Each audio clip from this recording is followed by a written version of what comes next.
sektor bisnisnya tidak atau kurang rasanya tidak memikirkan bagaimana regulator dalam mensupport di baliknya. Nah, kalau Anda melihat dari sektor atau dari pelakunya sendiri untuk menunjang keamanan, bagaimana support dari regulator hingga sejauh ini, Pak Dodi? Ya, jadi regulator kan sudah ngeluarin beberapa peraturan undang-undang gitu ya, misalnya UU PDP gitu. Jadi sebenarnya UU PDP itu bisa memicu juga untuk para provider dan juga para proses data gitu untuk bisa lebih meningkatkan dari sisi keamanan data, apalagi untuk data yang mereka simpan, data pribadi yang mereka simpan gitu dari pelanggan atau dari orang lain. Nah, tapi kan UU PDP masih belum di-enforce ya. Jadi ya kita nunggu enforcement-nya itu. Jadi hopefully semua orang juga aware gitu dengan UU PDP. Jadi kita bisa punya satu framework yang sama gitu. Oke, baik. Dengan tentunya saat ini fokus pemerintah semenjak setelah dihack begitu ya, ini juga akan memberikan improvement juga terhadap keamanan data masyarakat Indonesia. Apakah ini juga akan dilihat sebagai investasi yang juga cukup oke dari negara luar atau dari asing untuk melihat Indonesia sebagai pasar yang juga cukup menarik di sektor ini?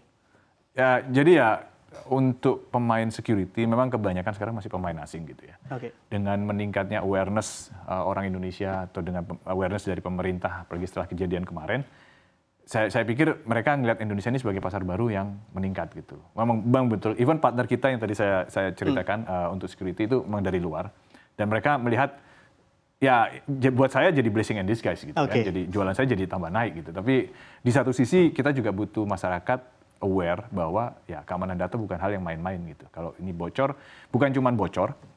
Kalau data bocor mungkin kita udah biasa, tapi lumpuhnya fasilitas publik. Jadi kayak kemarin imigrasi sempat down berapa lama, dan itu kan bikin antrian panjang fasilitas publik jadi terganggu gitu. Yang ditakutkan adalah kebocoran itu membuat kegiatan kita sehari-hari jadi terganggu. Oke, baik. Dengan keterlibatan asing begitu ya, Pak Dodi, yang masuk di dalam industri, apakah ini juga menjadi peluang kolaborasi atau justru kompetisi baru di antara penyedia lokal dan juga asing?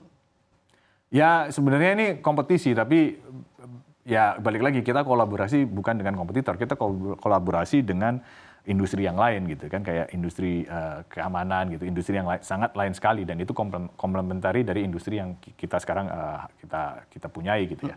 Nah, untuk kolaborasi dengan kompetisi antara provider atau cloud provider asing dengan lokal, ya semuanya sih sama, semua aware gitu bahwa security itu nomor satu gitu. Tinggal kita bagaimana bisa mempunyai standar yang sama dengan yang asing dari sisi security, dan kayaknya karena demand dan juga pressure dari market itu diminta sama ya, akhirnya kita juga ngikutin supaya sama juga. Secara prospek bagaimana sih Pak Dodi melihat dengan keterlibatan asing, lalu juga pemain lokal yang juga sudah mulai banyak begitu di industri ini, apakah secara prospek sebetulnya masih cukup baik atau sebetulnya sudah banyak pemainnya di sini? Ya sebenarnya kalau bisa dibilang ini sudah menjadi red market ya, karena pemain lokal sudah banyak yang semakin besar, dan mereka juga punya market share yang lumayan besar juga, plus ditambah juga pemain asing. Jadi sebagai pemain lokal kita mau expand itu ada dua, satu berkompetisi, kemudian satu lagi berkompetisi dengan sesama lokal, yang kemudian dengan pemain asing juga gitu. Nah ini yang sebenarnya seni di industri ini gitu, bagaimana kita bisa melawan asing tapi tanpa perlu fasilitas dari pemerintah sih. Oke, baik Pak Dodi, melihat begitu ya bagaimana juga produk dari inovasi teknologi yang hadir saat ini yaitu artificial intelligence, bahkan berbagai sektor sudah mulai mencicipi bagaimana kenikmatan menggunakan artificial intelligence dalam aktivitasnya sehari-hari. Lalu apakah ada impact-nya tersendiri di industri ini? Oh ya, yang seperti saya bilang, demand untuk data center itu sekarang untuk permintaan AI. Jadi banyak pemain, sebenarnya yang permintaan ini bukan dari pasar dalam negeri, tapi dari pasar luar negeri. Karena pasar luar negeri mereka udah punya mereka punya AI-nya mereka sendiri, mereka harus training modelnya, dan itu mereka butuh kapasitas listrik yang sangat besar. Di Indonesia ini jadi potensial gitu, karena mereka banyak inquiry juga dari China, dari US, dari Eropa, mereka mau training modelnya tuh di sini gitu. Karena satu, harga kita mungkin masih bisa dibilang kompetitif ya, dibandingkan dengan di tempat lain sekarang. Karena supply yang ada di tempat lain itu sekarang sangat scarce gitu. Nah, jadi compare sama supply yang itu dengan kita, harganya kita jadi lebih kompetitif gitu. Tapi Ya ini harus diwaspadai. Nanti kalau sampai di Amerika atau di China data centernya udah jadi, supply-nya jadi besar lagi. Nah ini kita gimana caranya supaya kita bisa kompetitif juga sama pasar. Apa yang dipersiapkan Pak Doni dengan nanti hadirnya apabila negara-negara lain sudah major secara ekosistemnya? Ya mungkin dari sisi harga modal listrik ya. Kan kita perusahaan listrik negara kita cuma satu gitu ya. Jadi ya kita tergantung dari mereka. Asalkan mereka tidak menaikkan listriknya secara ekstrim, ya mungkin sih kita masih bisa compete dengan negara lain sih.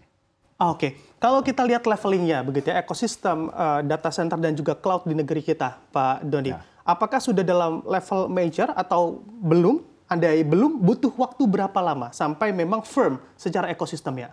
Kalau dari sisi industri kita udah lumayan mature ya. Misalnya kalau bisa dibilang 1 sampai 5, kita mungkin udah di level 4 dari sisi industri. Tapi kalau dari sisi market 1 sampai 5 kita udah di nomor 5. Jadi kita orang di Indonesia sekarang atau perusahaan di Indonesia sekarang mungkin dari 10 perusahaan yang nggak pakai cloud mungkin cuma 1. Dibandingkan dengan 5 tahun yang lalu mungkin dari 10 perusahaan yang nggak pakai cloud itu bisa ada 6 atau 7 gitu ya. Tapi sekarang yang nggak pakai cloud itu cuma 1. Semua orang udah lari ke cloud semua. Oke, baik. Pak Doni, kita kembali begitu ya untuk melihat bagaimana keterlibatan artificial intelligence atau AI terhadap sistem keamanannya sendiri begitu untuk memberikan hal yang kiranya juga dapat membantu sistem keamanan kita. Seberapa baik atau seberapa tentunya memaksimalkan artificial intelligence pemerintah kita dan juga sektor dan industri yang ada dalam menjaga keamanan data masyarakat Indonesia? Ya, jadi tools untuk keamanan sendiri sekarang rata-rata semuanya udah mengadopsi AI gitu ya. Nah, adopsi AI ini menarik karena tidak lagi dibutuhkan banyak peran manusia gitu ya, manual untuk bisa menganalisa dari log-log yang masuk gitu ya. Misalnya apakah ini serangan atau ini bukan atau ini akses yang legal gitu. Nah, AI bisa memilah-milah gitu. Jadi dia bisa mengklasifikasi dan mengkategorisasi. Kalau dulu kan kita harus monitoring gitu ya. Oh, ini mungkin serangan gitu. Tapi bisa jadi false positif gitu. Tapi dengan AI kita bisa tahu gitu. Mungkin memang masih ada false positifnya, tapi itu udah sangat jauh berkurang gitu. Dan AI ini kan masih hal yang sangat baru gitu ya. Trainingnya mungkin masih baru rentang 5 tahun ini gitu ya. Tapi dalam mungkin 10 tahun ke depan trainingnya mereka lebih mature, jadi mungkin akan bisa lebih membantu kita sih untuk dari sisi ada 2 hal, kayak pisau aja bisa membantu kita mengatasi serangan atau malah bisa menyerang kita dengan jauh lebih hebat gitu. Saat ini ada di posisi mana? Apakah memang lebih cepat untuk membantu mencegah serangan atau justru membantu melancarkan serangan, Pak Doni? Sekarang membantu untuk mencegah serangan. Iya. Kesiapannya seperti apa, Pak Doni, tentunya dalam menghadapi tadi begitu ya, ada serangan yang tentunya bisa ditimbulkan dari artificial intelligence? Ya, sekarang sih mungkin yang bisa mengatasi serangan dari AI ya mungkin AI itu sendiri gitu. Jadi untuk defensifnya kita mungkin kita harus mentraining AI-nya ini supaya bisa supaya bisa lebih defensif gitu untuk menghadapi serangan-serangan yang kita nggak tahu di kemudian hari gitu kan. Tapi saya yakin di kemudian hari orang kalau mau nyerang kita mungkin serangannya akan jauh lebih kompleks daripada serangan yang sekarang ini dengan bantuan AI. Oke, baik. Kita bergeser ke bisnisnya lagi untuk melihat secara bisnisnya, Pak Doni. Kalau kita lihat tahun lalu atau beberapa tahun ke belakang, teknologi atau inovasi teknologi khususnya begitu artificial intelligence, data center dan juga cloud ini digunakan oleh B2B atau business to business, belum langsung ke consumer atau ke masyarakat per individu. Saat ini bahkan per individu pun sudah menggunakan cloud, bahkan sudah menggunakan artificial intelligence. Apakah ini juga menjadi segmen baru untuk Anda, Pak Doni? Ya, pasti akan jadi segmen baru karena even sekarang cloud pun even di rumah saya gitu ya. Kita pakai storage sudah nggak lagi pakai hard disk tapi udah simpen di cloud storage semua, jadi bisa sharing dengan istri, dengan anak gitu, dengan keluarga dengan jauh lebih cepat gitu. Sebenarnya secara tidak sadar individu atau masyarakat kita itu sudah pakai cloud. Dengan adanya Facebook, dengan ada sosial media yang lain gitu ya. Mereka sudah pakai cloud, tapi mereka belum sadar karena itu masih gratis gitu kan. Tapi nanti di kemudian hari pasti mereka akan sadar bahwa semuanya akan pergi ke cloud dan itu akan jadi peluang baru sih. Berarti untuk level awareness-nya dari masyarakat kita sebetulnya belum terlalu aware terhadap hal-hal tersebut, Pak Doni? Belum terlalu aware tapi mereka sudah pakai. Ya, jadi tinggal aware-nya nanti kalau udah mulai, oh ini harus bayar gitu kan. Kayak Google Photos kan sudah mulai harus bayar gitu ya. Jadi mereka mulai aware. Lalu strategi dari bisnis sendiri seperti apa agar mereka aware dan juga bisa memberikan langkah sosialisasi begitu ya bagi masyarakat kita? Kita sekarang masih di level memang kita ada satu produk yang untuk level retail, tapi retail kita adalah sebenarnya untuk developer, UMKM dan sebagainya, itu kita sebut retail gitu, bukan B2B. Tapi nanti mungkin kita akan keluarin produk yang memang khusus untuk retail, jadi semua masyarakat bisa berlangganan dengan servis kita. Ya mungkin tidak jauh-jauh dari sisi storage atau penggunaan AI di kemudian hari. Ya. Oke, untuk retail dan juga khususnya nantinya ada personal consumer begitu ya. Ini Betul. Prospeknya dalam 1 atau 2 tahun ke depan seperti apa sih Pak Doni menurut pandangan Anda? Ya dari sisi retail tetap berkembang. Jadi kalau di tempat kami sekarang lebih berkembang bukan dari sisi enterprise tapi dari sisi retail. UMKM itu luar biasa berkembangnya. Kemudian individu yang menggunakan cloud tapi untuk bisnis gitu, itu juga luar biasa berkembangnya. Jadi secara year to year itu bisa 20%. Dan saya lihat tren ini akan terus berkembang karena ya banyak orang butuh. Ya sekarang bagusnya adalah di Indonesia ini orang tidak lagi berpikir untuk bekerja ke orang lain, tapi mereka berpikir untuk berwira swasta, mungkin jadi content creator atau untuk berdagang gitu ya. Jadi jiwa wira swasta udah sangat-sangat tinggi sekali dan itu udah peluang untuk retail di kami. Sedangkan untuk personal consumer sih mungkin kita masih ngelihat trennya seperti apa. Ya tren sekarang sih storage sih. Jadi kayak kita bisa lihat nanti kalau misalnya pemerintah bilang udah teriak-teriak, oh iCloud lebih mahal gitu ya, mungkin di situ kita akan masuk. Gitu.